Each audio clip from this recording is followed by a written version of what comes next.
नमस्कार विद्यार्थी मित्रांनो, व्यावसायिक संशोधन पद्धती एम.कॉम सेकंड सेमिस्टर थर्ड मधील प्रकरण क्रमांक पहिले व्यावसायिक संशोधनाची ओळख इंट्रोडक्शन टू बिझनेस रिसर्च मधील 6वं लेसन आपण आज बघतोय। तर या 6व्या लेसनमध्ये आपल्याला संशोधन नीतिशास्त्र आणि आधुनिक पद्धती याचा विचार करायचा आहे। तर यामध्ये पहिला मुद्दा आहे संशोधनाच्या नैतिक समस्या। विद्यार्थी मित्रांनो, आपल्याला ज्यावेळी संशोधन करायचे असते त्यावेळी काही नैतिक समस्या आपल्याला येत असतात आणि या समस्यांना तोंड देऊन आपल्याला आपलं संशोधन पूर्ण करायचं असतं। त्यामध्ये पहिली समस्या येते की लोकसंख्येची। या माहितीमध्ये देशातील एकूण लोकसंख्येचा समावेश होत असतो। यामध्ये ग्रामीण व शहरी भागातील लोकांचा समावेश केला जात असतो। त्यामुळे त्यांची संख्या मोजणे म्हणजेच नैतिक जबाबदारी ही आपली येत असते। आता आपण संशोधन करत असताना लोकसंख्या संपूर्णतः आपण तर काय मोजू शकत नाही, परंतु पॉप्युलेशन सेन्सस ज्यावेळी होतं त्यावेळी सेन्ससच्या प्रकाशनातून आपण ही लोकसंख्येची माहिती घेऊ शकतो। त्यानंतर दुसरा मुद्दा येतो स्त्री पुरुषाचे प्रमाण। स्त्री पुरुषाचे जे प्रमाण आहे, तर समजा भारत देश आहे, तर भारत देशामधील स्त्री पुरुषाचं जर आपण प्रमाण बघितलं तर ते प्रमाण हे आपल्याला भिन्न बघायला मिळते।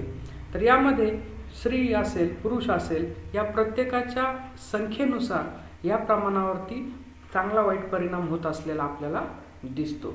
तिसरी नैतिक समस्या आहे ते वयासंदर्भात असलेली माहिती।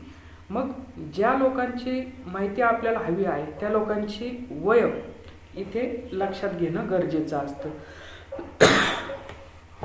ही एक नैतिक समस्या संशोधनामध्ये येत असते। भारतामध्ये भौगोलिक प्रदेश मोठा असल्यामुळे लोकसंख्या ही खूप मोठी अशी आहे। त्यामुळे वयाची माहिती जमा करणे हे देखील खूप अवघड प्रश्नामध्ये येतं। त्यामध्ये संशोधनाच्या नैतिक समस्येमध्ये चौथी समस्या आहे की ग्रामीण भागातील व शहरी भागातील असलेली लोकांची संख्या। मग तुम्हाला माहीत आहे भारतामध्ये खेड्यामध्ये जास्तीत जास्त प्रमाणात लोक राहतात। मग ग्रामीण भागात किती लोक राहतात, शहरी भागात किती लोक राहतात? ग्रामीण भागातून शहराकडे लोकांचं स्थलांतरण मोठ्या प्रमाणावर होत असतं। आता कोरोनाच्या काळात जर तुम्ही बघितलं तर कोरोनाच्या काळामध्ये शहराकडून ग्रामीण भागाकडे मजुरांचे झालेले जे स्थलांतर आहे, त्यामुळे या लोकसंख्येच्या संख्येमध्ये ग्रामीण लोक किती आहेत, शहरी लोक किती आहेत ही माहिती जमा करणं आणि तिच्यात तफावत पडणं या नैतिक समस्येला आपल्याला तोंड द्यावं लागतं, कारण स्थलांतर हे सुरूच असतं। त्यानंतर पाचवा मुद्दा आहे की विवाहविषयक माहिती। आता विवाहविषयक माहिती जी आहे तर ती भारतातल्या जनगणना नोंदवहीमध्ये विवाहित व्यक्ती, अविवाहित व्यक्ती, घटस्फोटित व्यक्ती अशा वेगवेगळ्या विवाहाच्या दृष्टिकोनातून माहिती जमा केलेल्या असतात। मग या नोंदींनुसार आपण संशोधन हाती घेणं हे थोडंसं नैतिकदृष्ट्या किचकट होऊन बसतं आणि याच्यामध्येही आकडेवारीमध्ये थोडाफार बदल असलेला बघायला मिळतो। त्यानंतर कुटुंब। तर कुटुंब संस्था ही भारतामध्ये आपण बघतो की एकत्रित राहण्याचं प्रमाण जास्त आहे आणि कुटुंबाने लोक भारतामध्ये राहत असलेले आपल्याला दिसतात। मग या कुटुंब संस्थेच्या नुसार ज्यावेळी तुम्ही संशोधन करायला हाती घेता त्यानुसार या कुटुंब संस्थेचा देखील आपल्या संशोधनावरती नैतिक जबाबदारी येत असते। त्यानंतर साक्षरता। साक्षरतेसंदर्भात नैतिक समस्या आहे की भारतामध्ये साक्षरतेचे प्रमाण जे आहे ते लोकसंख्येच्या खूप अति असल्यामुळे आपण त्यावर नैतिक समस्या आपल्याला येत असलेली दिसते। कारण संशोधन करत असताना साक्षरतेचे प्रमाण हे एक्झॅक्टली आपल्याला तिथे मांडणं गरजेचं असतं, परंतु लमसम ज्यावेळी आपण मांडतो त्यावेळी मात्र संशोधनामध्ये नैतिक समस्या उद्भवते। आणि भाषेसंदर्भात जर माहिती जमा करायची झाली तर भारतात तुम्हाला माहिती आहे खूप साऱ्या भाषा आहेत आणि अधिकाधिक भाषा भारतात बोलल्या जातात, वापरल्या जातात। त्यामुळे ही भाषेची ही अडचण आपल्या संशोधनामध्ये नैतिक समस्या म्हणून येत असते। त्यानंतर दुसरा मुद्दा आपल्याला बघायचा आहे की संशोधनामध्ये चोरी, संशोधनात चोरलेली माहिती किंवा याला चांगला शब्द जो एक व्यवस्थित शब्द जर वापरायचा असेल तर त्याला वाङ्मय चौर्य आपण म्हणतो. वाङ्मय चौर्य असा त्याचा उच्चार आहे, वाङ्मय चौर्य. मग वाङ्मय चौर्य म्हणजेच काय की संशोधनात केली जाणारी चोरी किंवा साहित्यामध्ये केली जाणारी चोरी किंवा साहित्यात चोरलेली माहिती. आता तुम्ही म्हणाल की साहित्यामध्ये काही चोरली जाते का माहिती? तर हो. कसं? तर एखाद्या लेखकाची माहिती स्वतःची भासून ती प्रसिद्ध करणं असं जर कोणी करत असेल तर त्याला वाङ्मय चौर्य असं म्हटलं जातं. मूळ साहित्यकृती चोरून मुख्य लेखकाचे श्रेय यामध्ये लपवले जात असतं. कधीकधी त्याचं मुख्य जे लिखाण आहे ते रूपांतरित केलं जातं, म्हणजे एका भाषेतून दुसऱ्या भाषेत ट्रान्सलेट करणं असू शकतं किंवा त्याची भाषा थोडीशी बदलून वापरून वेगळ्या स्वरूपामध्ये ती मांडणी करणं असणं. मुख्य लेखकाचा उल्लेख न करता ह्या गोष्टी जेव्हा केल्या जातात तेव्हा वाङ्मय चौर्य त्या ठिकाणी होत असतं. वाङ्मय चौर्य करणारा ही माहिती स्वतःची म्हणून दावा दाखल करत असतो की हे मी लिहिलेलं आहे असं त्याच्यावर हक्क गाजवत असतो. वाङ्मय चौर्य करणारा मूळ साहित्यकृतीचा निर्माता नसतो, त्याने दुसऱ्याची कोणाची तरी माहिती चोरलेली असते, वापरलेली असते, तिच्यात बदल करून सादर केलेली असते. मग हा मुख्यतः प्रश्न विद्यापीठ, महाविद्यालय, संशोधक, शिक्षक यांच्या सोबत तर आहेच, परंतु यांच्या पलीकडे सर्वत्र याची व्याप्ती आता वाढत चाललेली दिसत आहे. जसं की एक उदाहरण देतो तुम्हाला. एखादं चांगलं नॉवेल असेल, एखादी कादंबरी असेल तर तिच्यावरून पिक्चर तयार केला जातो, बरोबर. परंतु त्यावेळी त्या लेखकाकडून त्याचे अधिकार घेतले जातात, त्याच्याशी करार केला जातो. परंतु असं न करता त्याची जी स्टोरी आहे ती स्टोरी बदलून थोडेफार त्याच्यात बदल करून वेगळ्या पद्धतीने मांडून ती आमची स्वतःची स्टोरी आहे असं देखील एखादा दिग्दर्शक दाखवत असतो. त्यावेळी वाङ्मय चौर्य त्या ठिकाणी होत असतं, कारण की तो मूळ लिखाण ज्या लेखकाचं आहे त्याचं श्रेय निघून जातं आणि दुसराच व्यक्ती त्याचं श्रेय घेतो. असं होऊ नये म्हणून याला संशोधनातील चोरी असं आपण म्हणतो. मग ही संशोधनातील चोरी असेल, चोरलेली माहिती असेल, वाङ्मय चौर्य असेल, यासाठी प्लॅगियारिझम, बघा प्लॅगियारिझम हा शब्द वापरला जातो. तर या ठिकाणी त्याचे स्पेलिंग PLAGIARISM, प्लॅगियारिझम म्हणजे संशोधनातील चोरी असा वापरला जातो. मग वाङ्मय चौर्यातील मूल्ये, कोणती मूल्ये आहेत वाङ्मय चौर्यामध्ये? की ज्ञानात्मक मूल्य. ज्ञानाचे मूल्य कोणते आहेत? ती ज्ञानाच्या दृष्टीने वाङ्मय चौर्य हे ज्ञानात्मक सचोटीचा अभाव दर्शवित असते. ज्ञान नसताना ज्ञान असल्याचा भास निर्माण केला जातो. वाङ्मय चौर्य, उलाबाडी या दोन्ही दृष्टिकोनात अस्सलता नसते, हे खोटं असतं. एखादी कविता ही जशी मानवी कौशल्याची निर्मिती कौशल्य अशा रीतीने व्यक्त झालेली असते की त्याचमुळेच वाङ्मय चौर्य प्रतीत चोर इतरांचे लेखन स्वतःच्या नावाने प्रसिद्ध करण्याचा प्रयत्न करतो किंबहुना करत असतो. दुसरा, नैतिक मूल्य.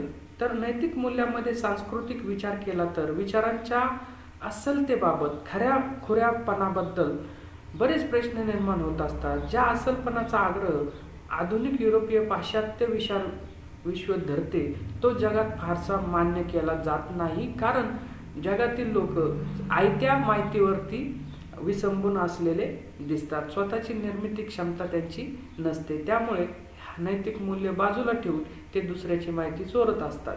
नंबर 3, सौंदर्यशास्त्रीय मूल्य.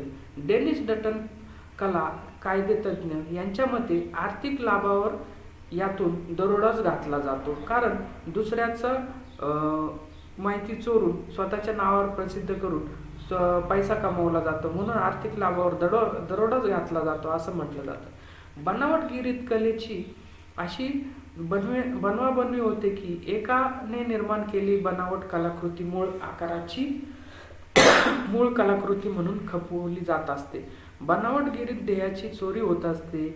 बनावटगिरीत अंतर्निहित सौंदर्यात्मक मूल्यापेक्षा केवळ आर्थिक हव्यास हाच हेतू असतो, तर वाङ्मयचर्य हा हेतू असतोच असे नाही. कारण फक्त पैसा कमवण्याच्या दृष्टिकोनातून आणि स्वतःचा फायदा होण्याच्या दृष्टिकोनातून जर लोक तुमची साहित्य, तुमचं लिखाण चोरत जर असतील, तर निश्चितपणे ते सौंदर्यशास्त्रीय मूल्य पण त्यातून गमावतात. कारण त्यांचा उद्देश एकच असतो की मी ही माहिती चोरून माझ्या नावावर कशी प्रसिद्ध करल आणि कसा याच्यातून 2 रुपये कमवल.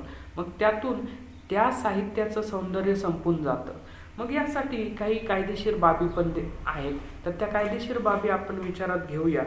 तर पूर्वीच्या काळापासून लेखक असतील, कवी असतील, तर अशा पद्धतीची जर चोरी झालेली असेल तर 18व्या शतकापर्यंत याबद्दल कुठल्याही प्रकारची दाद कुठेही घेतली जात नव्हती. परंतु मग जगामधील पहिला प्रताधिकार कायदा लंडनमध्ये 10 एप्रिल 1710 रोजी पारित झाला आणि बौद्धिक संपदा हक्क प्रत ही गोष्ट प्रस्थापित करण्यात आली होती. या कायद्याचे नाव द स्टॅच्यूट ऑफ ॲन असे म्हटले गेले होते. मग वाङ्मय चौर्य हा कायदेशीररित्या गुन्हा जरी नसला तरी नैतिकदृष्ट्या गंभीर मानली जाणारी क्षेत्रे म्हणजे पत्रकारिता असेल, आपले शिक्षण क्षेत्र असेल, विद्यार्थी असतील, शिक्षक असतील, प्राध्यापक असतील, संशोधक असतील, मार्गदर्शक असतील, तर यामध्ये हे लोक पटाईत असलेले दिसून येतात. कारण आपण सहजासहजी कोणत्याही लेखकाचं पुस्तक घेतो आणि त्याची झेरॉक्स करत असतो.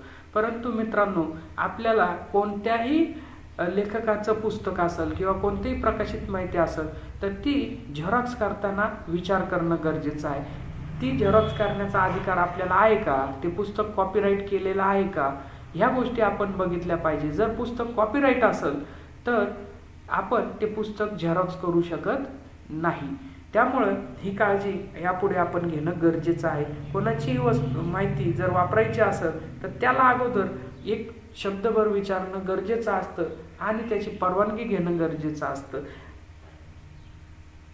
20व्या-21व्या शतकात असे अनेक कायदे आता करण्यात आलेले आहेत. बौद्धिक संपदा हक्क व संरक्षण या संदर्भात अमेरिकेमध्ये जर आपण बघितलं तर खूप काटेकोर कायदे त्यांचे आहेत आणि त्याची अंमलबजावणी देखील एकदम कडक रीतीने ते करत असतात. दुसऱ्याच्या साहित्याची हुबेहूब प्रतिकृती करून ती स्वतःच्या नावावर खपवणारी व्यक्ती लेखाधिकार अधिनियमाद्वारे दोषी ठरली जाते आणि तिला दंड त्याचबरोबर कारावासाची शिक्षा देखील सुनावली जात असते. परंतु वाङ्मय चोरी ही समकालीन महाजालाच्या काळात सहज व सोपी झालेली आपल्याला दिसते. इंटरनेटमुळे आपल्याला एवढी सारी माहिती उपलब्ध आहे की जी माहिती आपण सहजासहजी अवेलेबल करू शकतो आणि त्या माहितीमध्ये छेडछाड करू शकतो. शिवाय या सुगमतेला जोडून चोरीचे एक वैशिष्ट्य म्हणजे चोरी तर आपण करतोच, पण त्याचवेळी ती चोरी अज्ञातही राहते असं आपल्याला वाटत असते. परंतु असं नसून इंटरनेटवरील ज्यावेळी तुम्ही माहिती कॉपी करता त्यावेळी त्याच्यावरती त्याचं रेकॉर्डही होत असतं, जे की आपल्याला दिसत नाही. की आपण एखाद्या साईटवरची माहिती कॉपी केली, एखादी PDF डाउनलोड केली, एखादा व्हिडिओ डाउनलोड केला, बघितला, तरी देखील त्याची नोंद ही इंटरनेटवरती अगदी काटोकाट व्यवस्थितरित्या जतन केलेली असते. याची काळजी घेणं आपण गरजेचं आहे. यामध्ये 2 कारणं दिसतात की पहिले की चोरी शोधणारी संगणकीय यंत्रणा इंग्रजी भाषेच्या माध्यमातून विकसित करणे सोपे झालेले आहे. पण प्रादेशिक भाषेतील या चोऱ्या लक्षात याव्या अशा रीतीची प्रादेशिक भाषेतील संगणकीय यंत्रणा खूप विकसित झालेली दिसत नाही.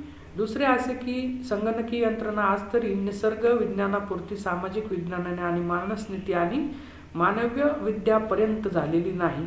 शिवाय निसर्ग विज्ञानांच्या नियतकालिकात लेख, निबंध प्रसिद्धीत कधी मिळाला इत्यादीची नोंद एक व्यावसायिक शिस्त आहे. तशी विद्याशाखेत अद्याप रुळलेली दिसत नाही. परंतु आता आपण यापुढे कोणाची माहिती जर वापरली तर तिची नोंद व्यवस्थितरित्या करून ठेवणं आपल्याला गरजेचं आहे.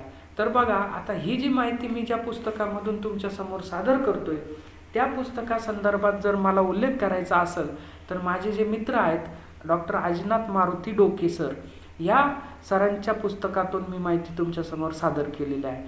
मग ज्या वेळी तुम्ही अशी माहिती सादर करता किंवा वापरता त्यावेळी त्याचा संदर्भ देणं गरजेचं आहे. तर बघा, याला काय म्हणायचं, संदर्भ. ज्यावेळी तुम्ही एखाद्या लेखकाची माहिती वापरता त्यावेळी तुम्ही खाली लिहिलं पाहिजे की संदर्भ. मग आता मी ही माहिती कुठून घेतलेली आहे आणि त्याचा संदर्भ कसा द्यायचा, तर ही पद्धत तुम्ही लक्षात ठेवा. ही तुम्हाला प्रोजेक्ट वर्क या विषयामध्ये वापरायची आहे. तर काय कशी लिहायचं मग संदर्भ, तर बघा इथे तुम्हाला दिलेलं आहे. अगोदर पुस्तकाचं नाव द्यायचं. पुस्तकाचं नाव दिलं, व्यावसायिक संशोधन पद्धती. त्यानंतर त्याच्या पुढे काय करायचा, कॉमा करायचा. ठीक आहे. कॉमाच्या पुढे मग लेखकाचं नाव लिहायचं, डॉक्टर आजीनाथ मारुती डोके. त्यानंतर पुढे कॉमा द्यायचा आणि कॉमाच्या नंतर प्रकाशनाचं नाव लिहायचं. आता हे कोणत्या प्रकाशनाचं पुस्तक वापरलंय मी, निराली प्रकाशन. त्यानंतर प्रकाशनाच्या पुढे पुन्हा एक कॉमा द्यायचा आणि ते पुस्तक कधी प्रकाशित झालंय, ऑक्टोबर महिन्यामध्ये आणि कोणत्या सालात, 2020 मध्ये. जर अशा पद्धतीने जर तुम्ही संदर्भ लिहिला तर तुमचं वाङ्मय चौर्य त्या ठिकाणी होणार नाही.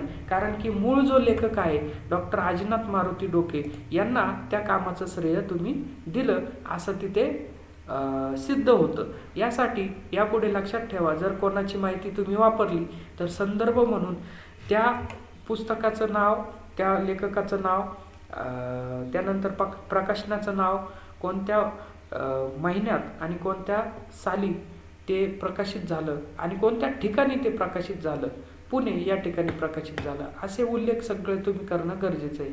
आता मित्रांनो लक्षात घ्या, सरांनी जे पुस्तक लिहिलंय डॉक्टर आजीनाथ मारुती डोके यांनी, व्यावसायिक संशोधन पद्धती, त्यांनी ही माहिती कशातून घेतलेली आहे, तर ह्या खालचे जे पुस्तकं दिलेत, रिसर्च मेथडॉलॉजी, सामाजिक संशोधन पद्धती वगैरे, हे सर्व संदर्भ त्यांनी त्यांच्या पुस्तकात दिलेले. अशा पद्धतीने संदर्भ देणं गरजेचं असतं.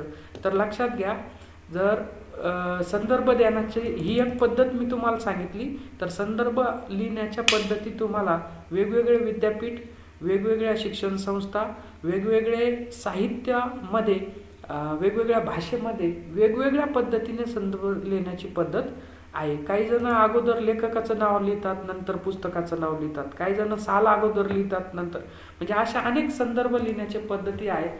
त्या तुम्हाला ज्यावेळी रिसर्च करणार तुम्ही त्यावेळी पाळणं गरजेचं आहे. तर या ठिकाणी आपण थांबूया. Thank you. Take care. Good bye.